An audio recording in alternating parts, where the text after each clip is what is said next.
At the start of 1917, the Russian Empire is still governed by an autocratic Tsar. From his palace in St. Petersburg, one man rules over 170 million people, answerable only to God.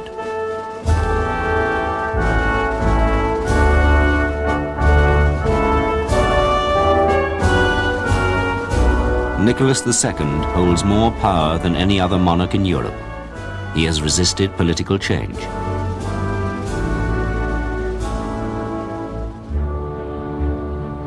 But the Tsar's days are numbered. Workers, discontented and hungry, go on strike in St. Petersburg.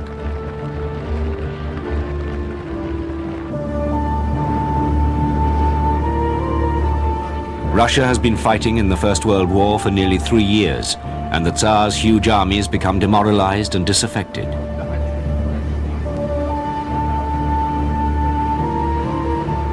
They've suffered defeat after defeat.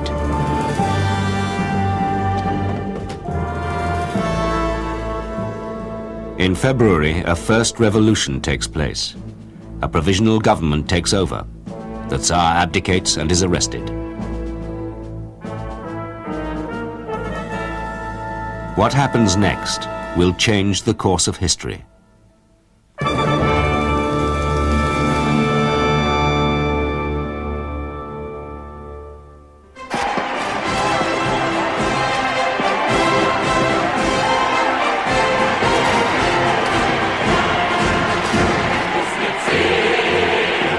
Russians believed they'd won their freedom at last.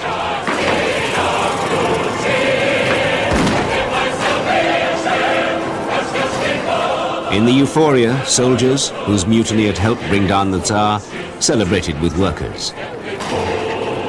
Most people expected elections and an assembly to decide the future.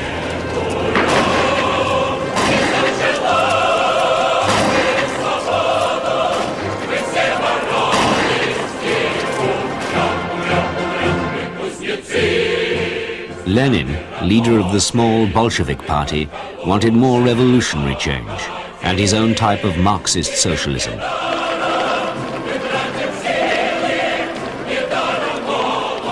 First, he built up popular support by promising to end the war, give land to the peasants, and power to the workers.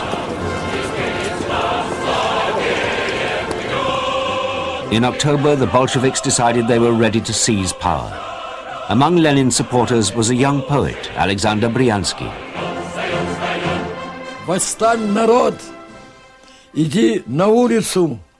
Take to the streets, rise up, raise your hammer, forge happiness for the world. End the bowing and scraping, go boldly, shine, rejoice.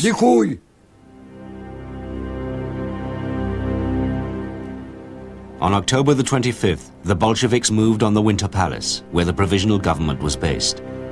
Bryansky was with them.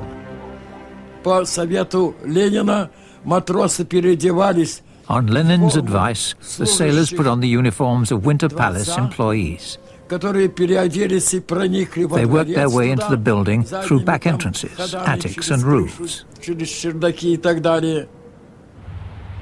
On a warship behind the Winter Palace, Bolshevik sailors waited to give a signal for the final stages of the coup. When the aurora fired, everyone rushed forward shouting hurrah. We climbed over the gates and broke into the Winter Palace. I was at the front. I ran up the stairs and stumbled into a big hall where there was a whole detachment of officer cadets with their rifles at the ready. I shouted, "Throw down your rifles!" And they threw down their weapons as if to order. They'd seen how angry we were. Later, the taking of the Winter Palace was reconstructed on film by the revolutionary's own director, Sergei Eisenstein, in a highly dramatized version.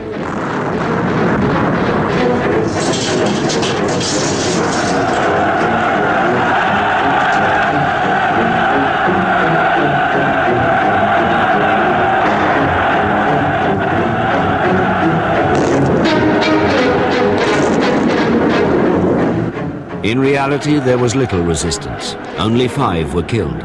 But the film account of a mass storming helped establish a central myth for the revolution, a heroic story of how the workers seized power.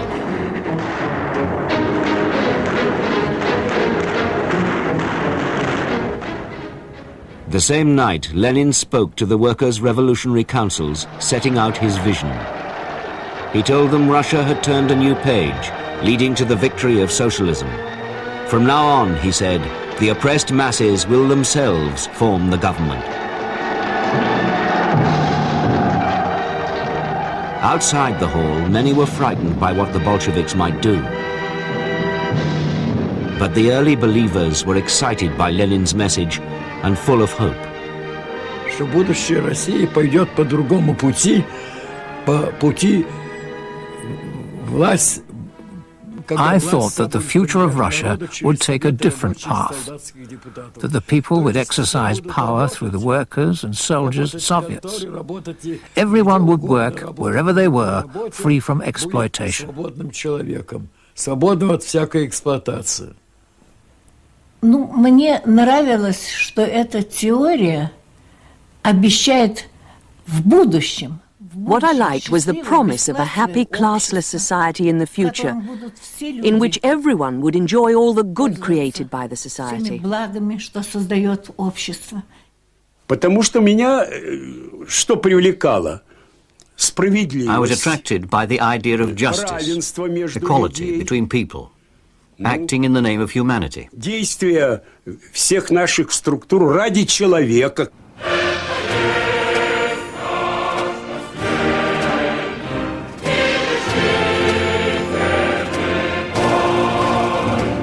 The Bolsheviks moved the capital from St. Petersburg to Moscow soon after the revolution. They took Russia out of the war. The Tsar and his family were shot.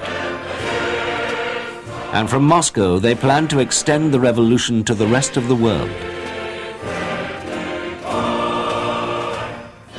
A forceful message was sent to workers everywhere. If the proletariat in other countries followed the communist way, they could kick out kings and capitalists and achieve a world with no more war. Harry Young went to Moscow in a delegation from the tiny British Communist Party. And Zinoviev, who was the chairman, said the next speaker will be Comrade Lenin. Hit a pin drop. Dead silence, vast hall.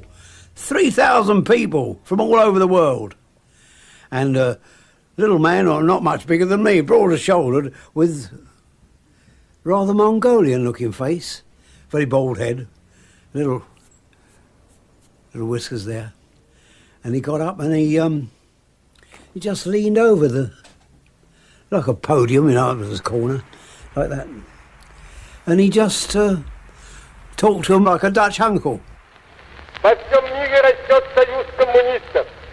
В ряде стран победила уже советская власть.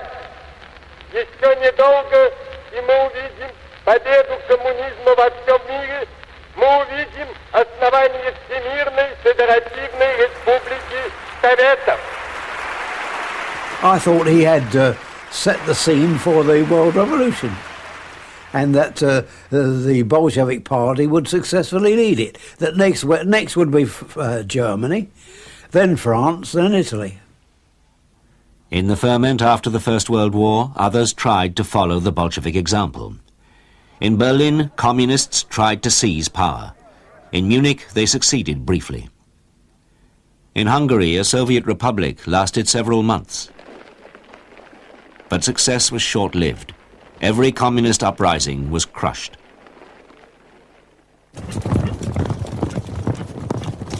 And back in Russia itself, the Bolsheviks had to fight for their own survival in a vicious civil war with supporters of the old regime who were helped by Western governments.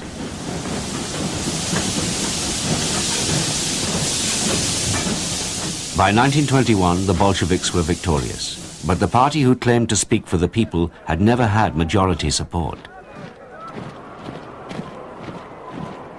Lenin had created a large secret police force to kill and terrorize his opponents.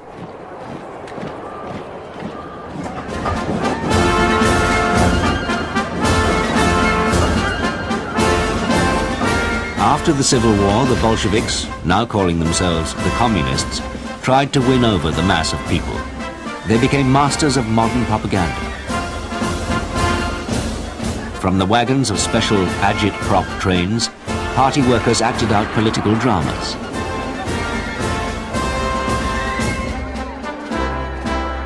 On the trains, many Russians saw their first ever films with an optimistic message about the future. Posters put across the central ideas of communism, as conceived by the 19th century German Karl Marx and adapted by Lenin. At the heart was the idea of class struggle. In the past, the capitalists had exploited the downtrodden workers. Now the proletariat was to take control. In the factories, workers' representatives would make the decisions. The idea of profit would be abandoned. The fruits of toil would be hospitals, housing, and schools.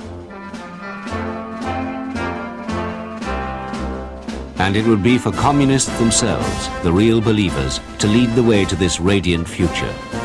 Mikhail Mindlin was working in a Moscow factory. Не надо было говорить особенные слова. We didn't need special words. We weren't going to discuss the theory of building communism. Только личный пример. Setting a personal example. We considered this the most important thing in all our work, in the Komsomol and in the factories. So people would say, look, that must be a communist. Why? Well, look how he's working. Почему? Потому что вон, смотри, как работает.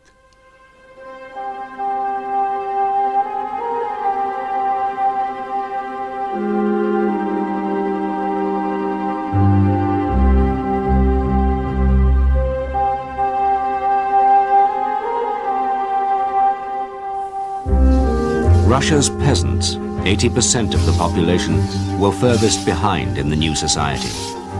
Thanks to the revolution, many now farmed land taken from the landowners. But their living standards were well behind the rest of Europe.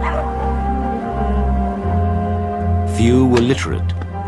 In 1920, the new government decreed that all Soviet citizens were to be taught to read. Teams of young activists were sent to the country. We went from house to house in search of illiterate people. We made a note of their names. We then found suitable rooms to hold classes in.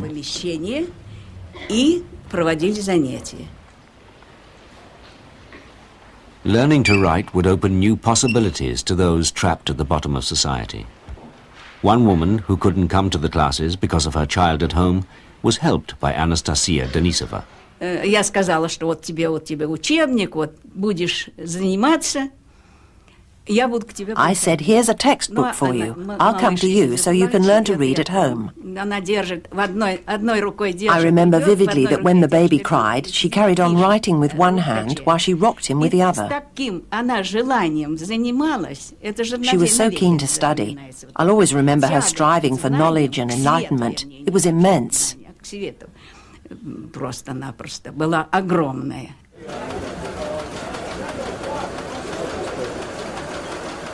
To produce the engineers and technicians the new society needed, training was expanded.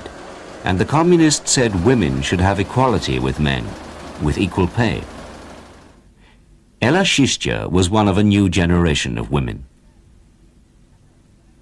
Когда Ленин сказал, в стране нужна электрификация, а коммунизм это советский... When Lenin said that communism is Soviet power plus electrification, I decided that I should become an electrical engineer, that was my holy duty. И не просто стать инженером-электриком, там, проектировать. And I didn't want to just draw up plans, I wanted to build an electric power station. That was my mission, and I achieved it. Она давала мне... The revolution gave me the right to feel equal to any man. It gave me the right to work, to study what I wanted to study. Она давала мне право трудиться, учиться так, как я хочу. The 1920s saw an explosion of new thinking in every field. Architects put up public buildings that broke with bourgeois styles. And musicians experimented too.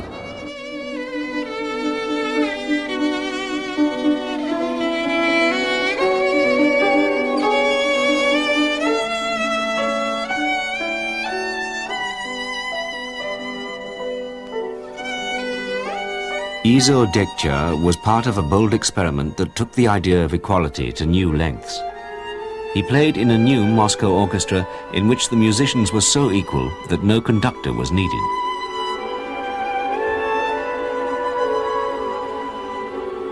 To achieve this solidarity and harmony, the musicians had to sit facing one another.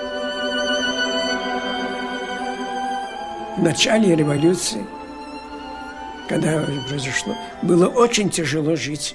Life was very hard for musicians at the beginning of the revolution. The conductors didn't treat them well at all.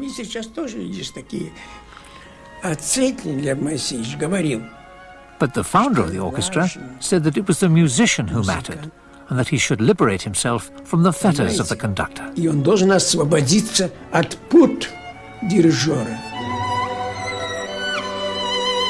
In the first symphony orchestra without an oppressive leader, musical decisions were taken collectively.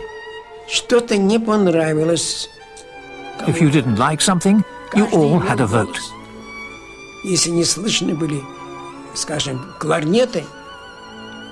For instance, if you couldn't hear the clarinets, you told them the truth. You're behind. You're not coming in on time. Or you have to play this bit like this. Давай, вот это место надо играть так. Кто за, кто против? Who's in favor? Who's against? This wouldn't happen in an orchestra with a conductor. It was a real innovation.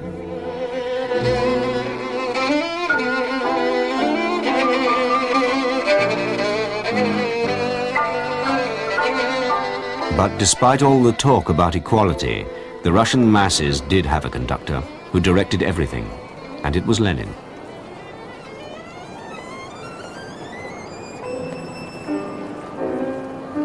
By the time he died, he had created a one-party, one-ideology state and an elaborate system of control.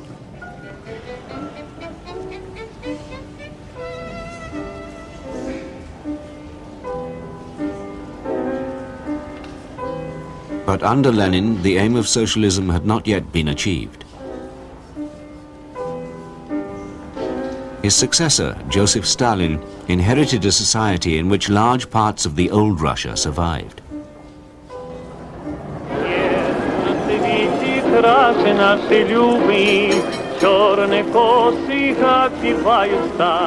Peasants were still able to sell the produce they farmed themselves in the markets.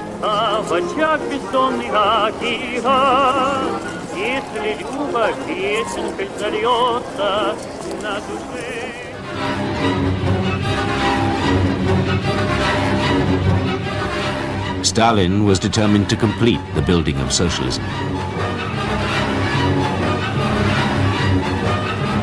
So he launched the first 5-year plan to modernize the economy. It was a call for mobilization to create the heavy industries the Soviet Union needed to defend itself in a hostile world. Construction worker Tatyana Fyodorova was held up as an example to others.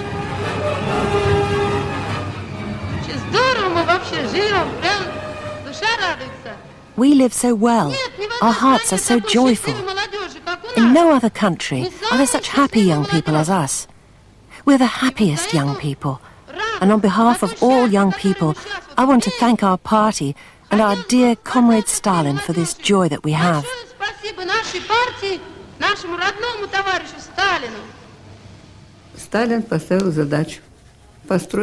Stalin set a task. Build this or build that. And thanks to the fact that people trusted him and this enthusiasm of young people, it was possible. Remember, this was a country where people were illiterate, lived in virtual darkness. wore birch bark shoes. Even now, I think it's like something out of a fairy tale. How was it possible at one of the most difficult times to raise these great construction sites? It was only possible through the unity of the people and the love of the people for their idol. Because for us, Stalin was an idol.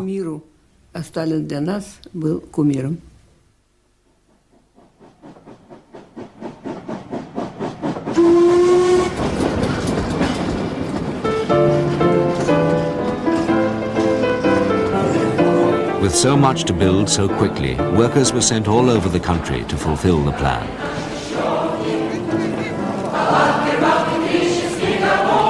Tens of thousands went beyond the Ural Mountains to start construction of a giant new steelworks. They saw themselves as pioneers.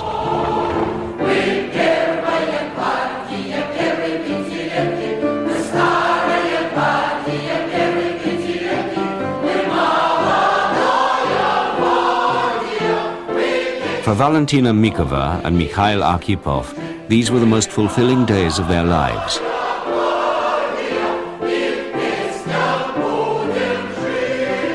На строительстве домен был один экскаватор, и то плохой. There was one excavator at the blast furnace building site, and it wasn't always reliable. So we dug all the foundations by hand. The trench would be teeming with people. One takes the earth, throws it to the level above. The second person throws it to the third to the fourth, up to 5 or 6 levels. That was how we got the earth out of the trench. Then it was taken away in wheelbarrows.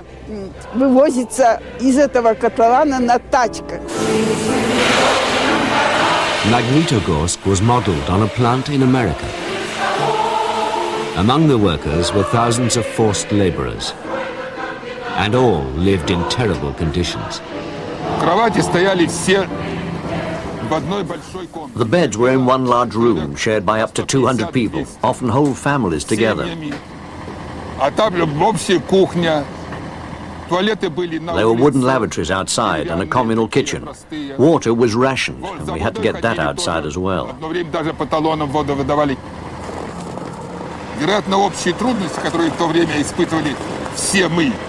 I think that we, the first construction workers of Magnitogorsk, were united by the difficulties we all faced. We were already schooled in our Soviet traditions. We felt the whole economy was ours, that we were the bosses, that we were working for ourselves.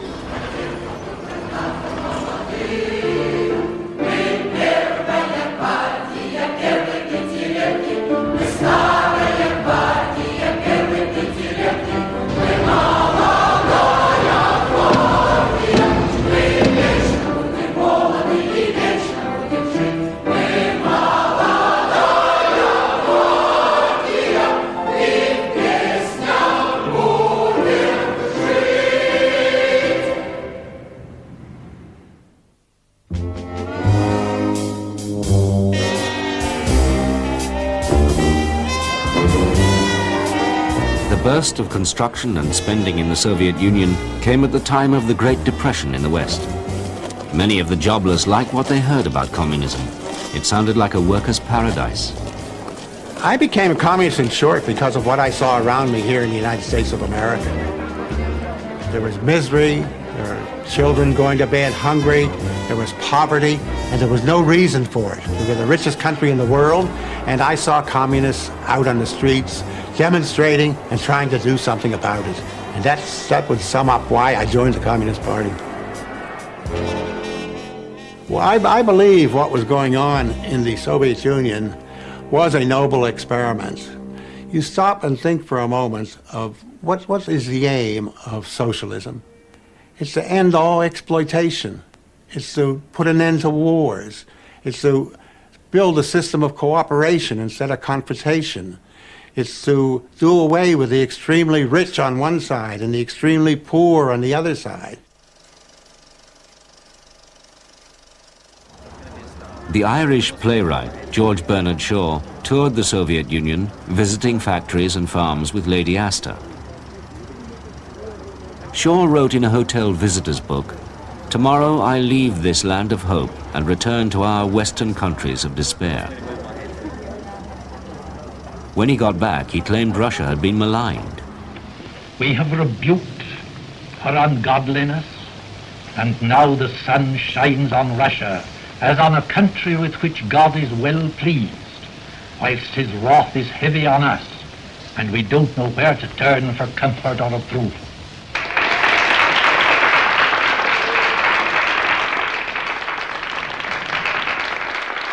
Soviet newsreels showed Stalin as a genial figure, head of the family of nationalities who made up the new workers' state. But he was ruthless with anyone who challenged him. He demanded cooperation at all levels.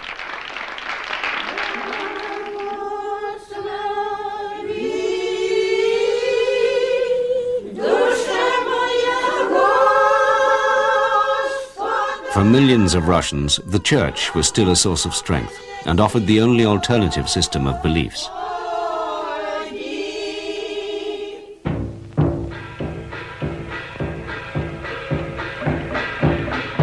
The communists saw the church as a challenge and intensified their attacks on it.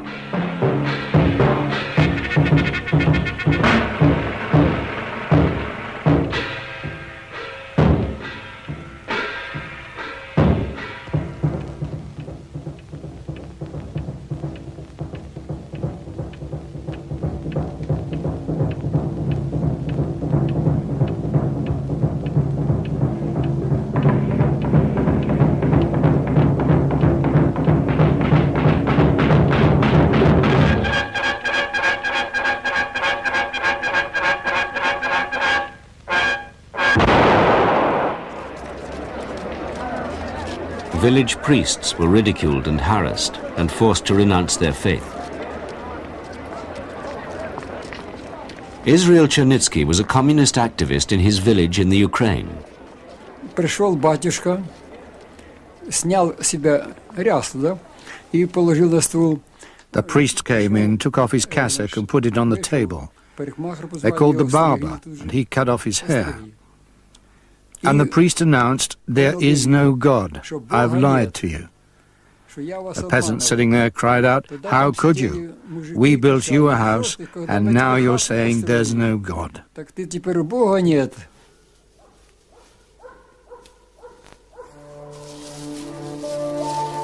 The greatest threat to the life of the peasants came when Stalin decided to end private farming. He thought their methods were too inefficient to raise the food the country now needed. A campaign was organized against the richer peasants, the so-called kulaks, who were said to be opposing Stalin's plans. Kulak farmers were rounded up. Зашли мы в дом, комиссия, человек 5-6, я уже не помню. И секретарь партизации. We went into the house, the commission of 5 or 6 people, and the secretary of the party organization announced, "According to the decision of our meeting, your family is de-kulakized. Put all your valuables on the table. I warn you, no hysterics, I've got strong nerves, we'll stand firm." A woman burst into tears and cursed the authorities. Stalin said the kulaks should be liquidated as a class. Over 3 million were shot or died in exile or the camps.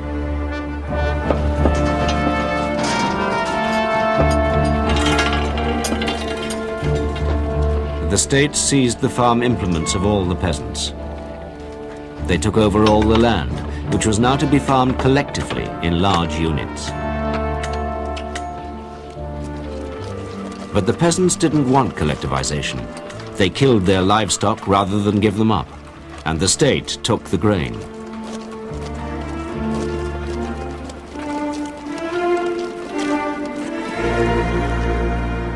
The result was famine. Over 5 years, 7 million died of starvation. These were scenes that Bernard Shaw and other Western visitors did not see. Pelagia Ovcharenko was almost taken by the body collectors. 3 people came to the house. 1 tended the horses. 2 were piling up corpses on the cart. They threw on my mother. They threw on my father. My father gestured to me. The man said, "He's almost ready, he's almost dead." When my father gestured, I knew I had to go and hide.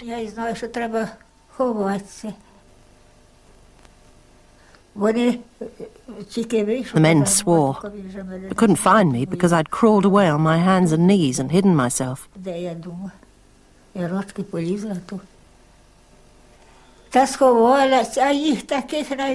Corpses were piled up like bales of straw. The men took the cart to a big hole and tipped the bodies in, regardless of whether they were dead or alive.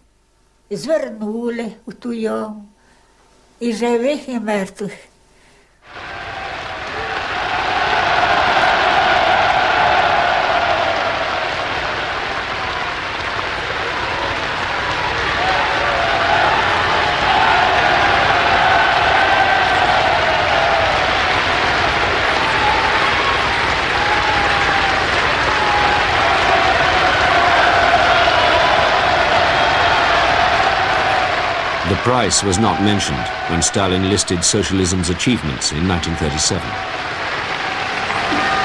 На наших фабриках и заводах работает весь капиталист. Работают труженики фабрики и заводов. Руководят фабриками и заводами люди из народа. Это и называется у нас социализмом на деле. На наших полях работают труженики земли, без помещиков, без кулаков. Руководят этими работами люди из народа. Это и называется у нас социализмом в быту. It was said Stalin's ovations were so long because nobody dared to be seen as the first to stop clapping. For Stalin was not just using harsh methods to push through changes he thought were essential. He was obsessed with destroying all potential opponents.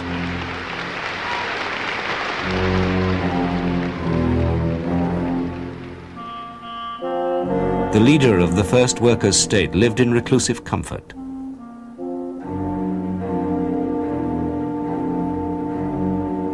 He felt insecure even about those closest to him. One by one, the most senior communists who had planned the political and social transformation of the country became his victims.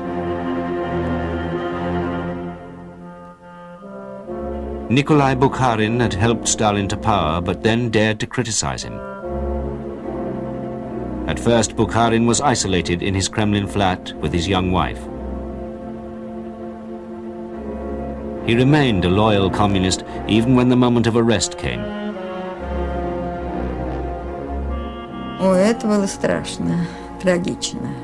It was terrifying, tragic. He literally fell down on his knees before me and asked forgiveness for ruining my life. He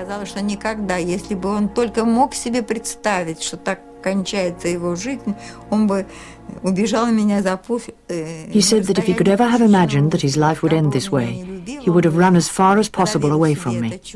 No matter how strong his love, he would have suppressed it.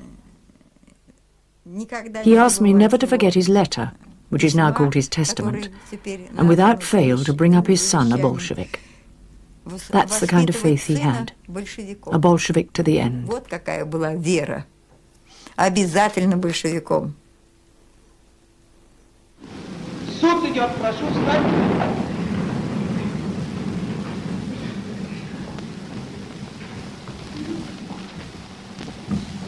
Садитесь, пожалуйста. Bukharin's fate was sealed at one of a series of show trials specially designed as propaganda events to create fear and instill obedience. The trials were a concoction of fake evidence and false accusations. Confessions were forced through torture and threats to the victims' families. Officials and journalists in the courtroom played their part in the same drama. Boris Yefimov, who attended Bukharin's trial as a newspaper cartoonist, says he believed the confession he heard was genuine. How could I doubt it if with my own ears I heard Bukharin describe himself as an enemy? How he had planned to overthrow Soviet power, to hand over the Ukraine to the Germans. How he told of his betrayal. Свергнуть советскую власть, отдать Украину немцам, Приморье японцам, рассказывал про свою измену. What would you have said in my place if you'd heard a man confess his crimes with your own ears? Если вы своими ушами слышали, как человек признается в своих... It was a kind of hypnosis. Это был какой-то, так сказать, гипноз. Вся наша страна от малого до старого ждет и требует одного – изменников и шпионов, продавших врагу нашу родину, расстрелять как поганых псов. In his cartoons for Pravda, Yefimov obediently took up the prosecutor's description of the accused as vile dogs. Это была у него какая-то фраза о том, что вот Троцкий и Бухарин это вот... He'd used this phrase that Trotsky and Bukharin were one creature, a two-headed creature, the mad dog of fascism. Две головы, но они, в общем, это одно и то же. Это... It's an example of satire serving propaganda. Фашизма. Вот это пример... Every simple, I won't say fool, but every simple person could understand it. Я не скажу дураку, но каждому простому человеку это понятно. Yefimov applauded when the death penalty was pronounced.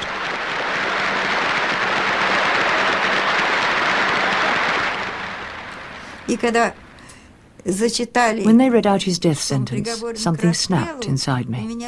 I felt that I'd changed, that the lights over our wonderful Soviet Union were extinguished.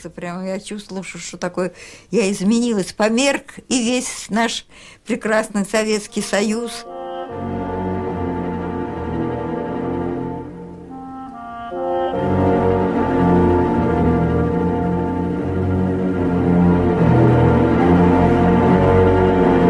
Stalin's morbid paranoia grew. Nobody at any level of life in the country, regardless of whether they were in the party or not, was safe. From his desk, the Great Terror was controlled and conducted. Secret police orders gave every region an arbitrary quota for the purges. Category 1 meant death. Category 2 meant the prison camps.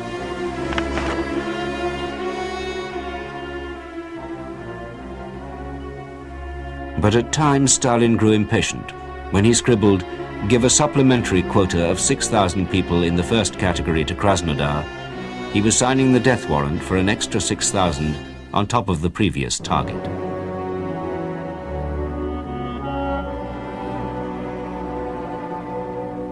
The purges struck many of the earliest enthusiasts for communism. Mikhail Minlin, in Category 2, was arrested and interrogated by the secret police in Moscow. When the interrogation began, I was asked to sign lies about myself and good comrades from my region. They handed me a list of 47 people.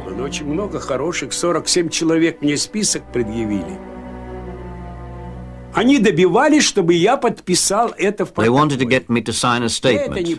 I wouldn't. They kept me standing for 5 days. Day and night. My legs were so swollen.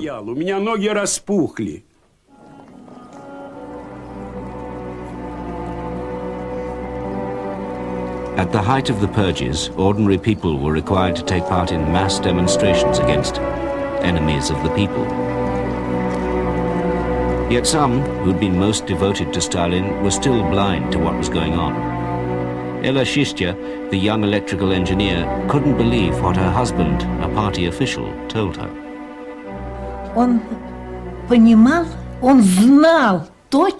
He understood.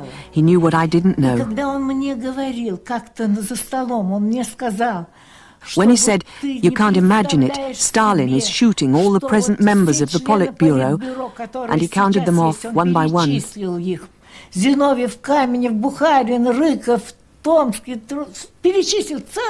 I couldn't bear it.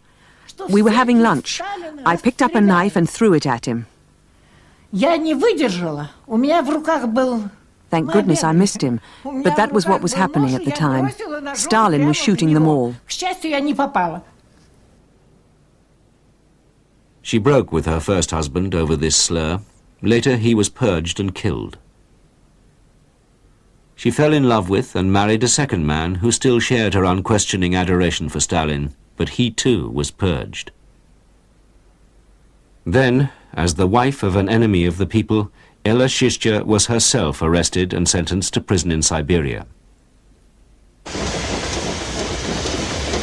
She was sent with a party of other women crammed into goods wagons. With nothing but salt fish to eat, she developed a desperate thirst. Вот я помню, как я слизывала, ведь мороз был сильный. I remember when there was a hard frost. Гайки, болты. Inside the wooden cattle truck, I used to lick the ice off the metal screws and bolts, fearing only that my tongue would stick. That's how we travelled, for about a month. Ехали мы около месяца.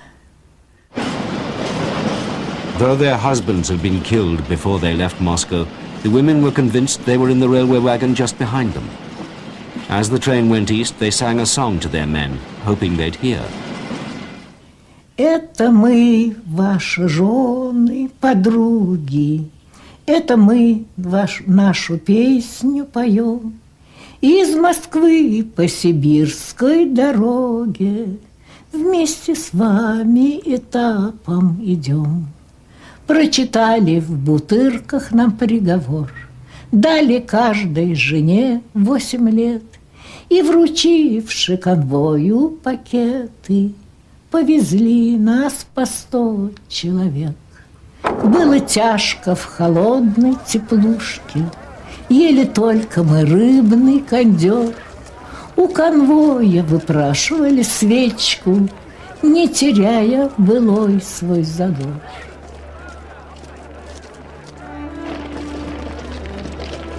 Mass shipments of prisoners continued for years. They filled thousands of camps in the remotest and most inhospitable parts of the Soviet Union.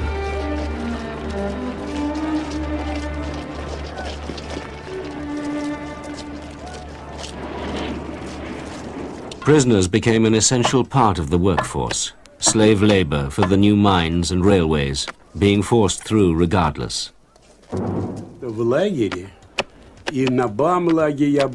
First I worked on the BAM railway, then in Kolyma. The important thing was not to die of hunger. Баланду тебе давали, баланда это суп без всякой, ну там плавает. They gave you balanda, a soup with just a few fish bones and some oats floating around. Мы эту баланду выпивали через... We drank from metal bowls. They gave us a ladle of balanda and a lump of bread. Вот так вот выпивали его и пайку хлеба. Еле-еле нас заставлял холод работать еще, потому что если... We could hardly work for the cold. If we didn't move or work, we would have frozen. И когда человек хочет, ну, оправиться... When someone wanted to relieve themselves, they had to take their mittens off. By the time they undid their trousers, their hands were frozen. As soon as they pulled it out, it froze. Many people had their parts amputated.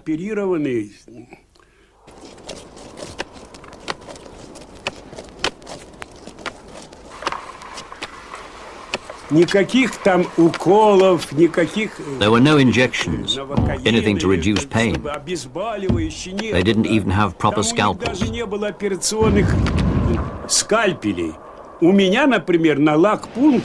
When I was in the camp, they asked me to hold out my frostbitten foot, and with pliers, they just took chunks out. That was the treatment, the operation.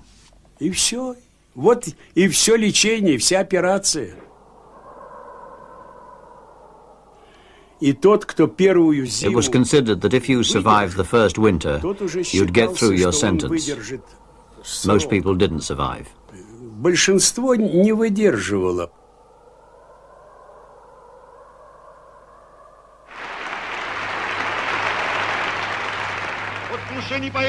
Stalin's henchmen tried to justify what was happening.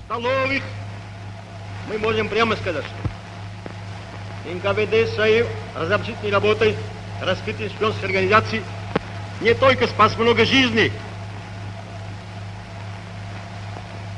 которым угрожала опасность от врагов, шпионов, диверсантов, разведчиков.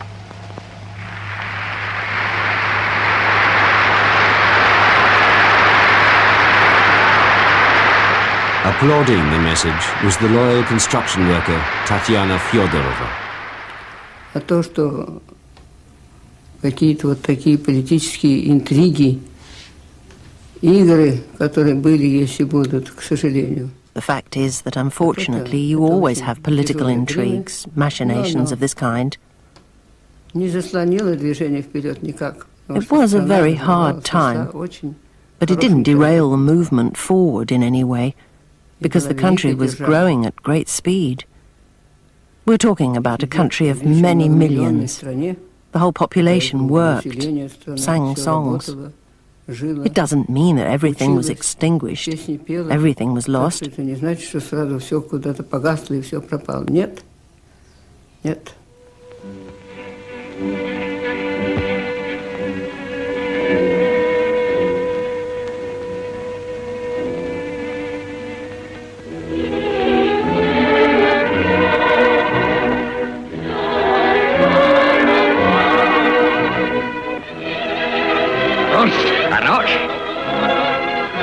The state film studios tried to beguile Soviet audiences into thinking these were normal times, producing escapist musicals to match Hollywood's.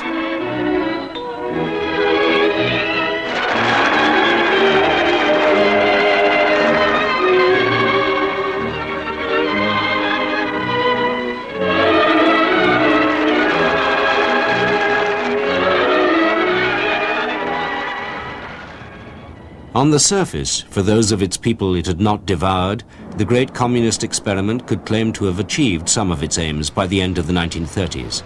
The vast majority were able to read. Great construction projects like the Moscow Metro had been completed, whatever the cost. And many Soviet citizens had opportunities of work they'd never had before. After her early time as a village teacher, Anastasia Denisova had moved to the city. Открыл глаза немножко на мир. Все ждала, все, что The revolution opened my eyes to the world. It gave me everything. I was wearing birch bark sandals when I came to Moscow to study. I didn't reach any great heights after studying, but my eyes were opened. Но глаза-то все-таки открылись.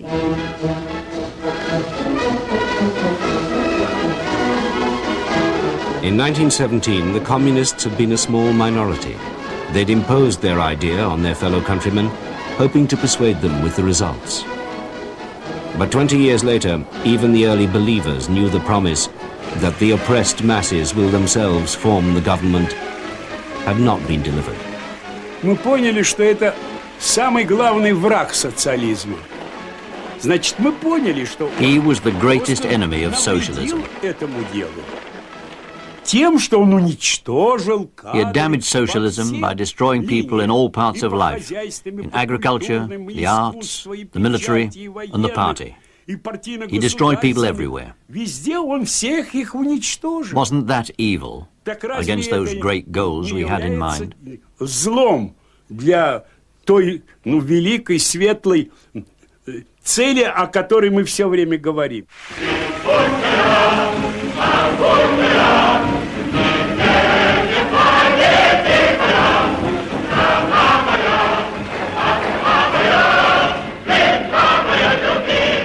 In the second half of the 1930s alone, over 7 million people were executed, and an estimated 7 million sent to the camps.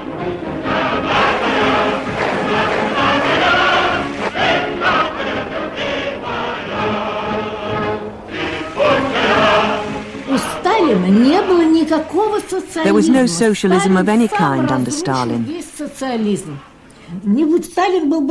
Stalin himself destroyed all socialism. If it hadn't been Stalin, it would have been someone else. Someone would have destroyed this system because, probably, the time had not yet come for such a society. Для такого общества.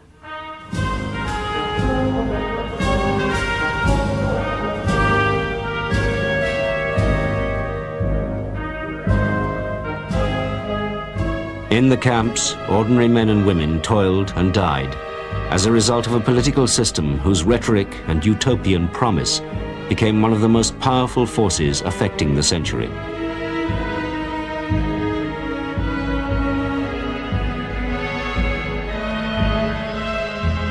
And far from dying, the communist system would go on to dominate the lives of many more people after the end of the Second World War, bringing the same popular hopes and the same vicious realities.